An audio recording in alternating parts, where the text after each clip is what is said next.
Hey, welcome to THO365. We're on part 3 of our 5-part series of 5 must-have lures and techniques for fall fishing. Let's talk about the Z Dog. Yesterday we talked about the Popper Z. Now, the reason I like the Z Dog, you can absolutely launch this lure. This is not when you're throwing over targets. This is when you're throwing over wide areas. These big spotted bass on Smith Lake. When you go to Clearwater Lake, smallmouth up north, spotted bass on some of these big spotted bass lakes, you're going to find this lure is phenomenal. This is the blueback herring color. Let's go take a look at Smith Lake. And we got these clouds coming in and out. A little bit of sun coming in now, just intermittent. This is one of the cool places with these blueback shad though. The sun out, it does not matter.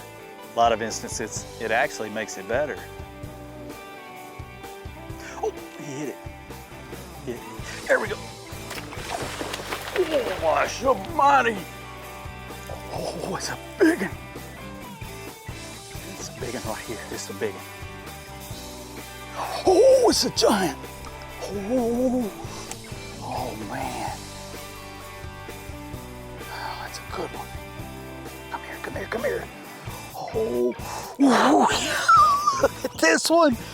That is a Smith Lake stud. Just split up a bluegill. Look right here, look right here. I mean, he spit that up as he got to the boat. It's an absolute, this is a 5.5 pound spotted bass. Oh my gosh, pliers. It's a giant. Look at this. Look at this gorgeous fish.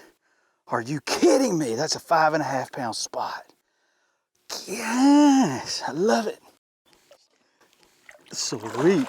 Taking a look at our setup, this is a 7.3 Ducket white ice rod. You guys see me using this all the time. It's great for so many applications, and topwater is no exception. Now, I'm not concerned about accuracy as far as the cast goes. Therefore, we're using a very long rod that I can really load up and make a long cast. 7.3 is going to allow me to do that, but again, this has enough tip in it that it works really well. We've got it on 14-pound test monofilament line. That's the key. Again, fluorocarbon is going to sink. It's going to make that topwater not work correctly. Therefore, I like the monofilament. Now, this color of this Azuma Z Dog is called Mirror Shad. And let's take a look at why we're using it. As you can see, it has a transparent body in it. In other words, it's see-through. It has an insert that has a lot of blue in it, a lot of different colors on the inside walls, therefore creating that blueback herring look. It's got a black back, a dark back on it with a little bit of color around the face of it. It works really well. And it's got number 4 hooks on it, very sharp VMC hooks. Now, some of the different colors that I like, if the water is even a little bit more clear or you got more of a sunny day, this color called Purple Rain works really well. Again, it's transparent with some blue in it. Now, my all-time favorite color on Z Dog is this bone white. If you're fishing the Tennessee River, Toledo Bend, Rayburn, even down in Florida, this bone white, which mimics the threadfin and the gizzard shad, works really well. It's, again, one of my other favorites. Now, another good color I like if it's even a little bit more cloudy and rainy, the chrome in that blue Bahama is really nice on those cloudy days. It even sets it up more. Now, the reel is a Team Loose Pro. This is a super, super long casting reel. I really like that in a 6:4 1-to-gear ratio. I also like a 7:1, whatever you prefer. This reel is just one of my best casting reels. That's the reason I like it. Now, today we had a lot of intermittent cloud and sunshine. Even as we've gotten later in the day here, the clouds are starting to break up a lot more. We're actually seeing some blue in the sky. But those fish coming from 20, 30 foot deep, one of the things that can get kind of frustrating is how they come up with their mouth closed and they'll just smoke that lure and not take it even over and over. And a lot of times what you've got a fish coming up, another fish trailing it, the first fish misses it, another one hits it. And a couple of times today, we ended up seeing 3- and 4-pounders blow up and catching 1.5-pounders. They actually got it on the 2nd and 3rd time. And I'm gonna tell you, I've seen so many times that I have stopped my lure and it just dies, nothing happens.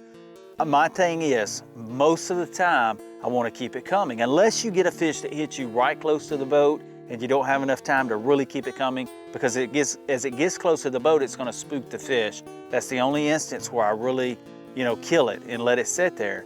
Every other time I wanna speed it up.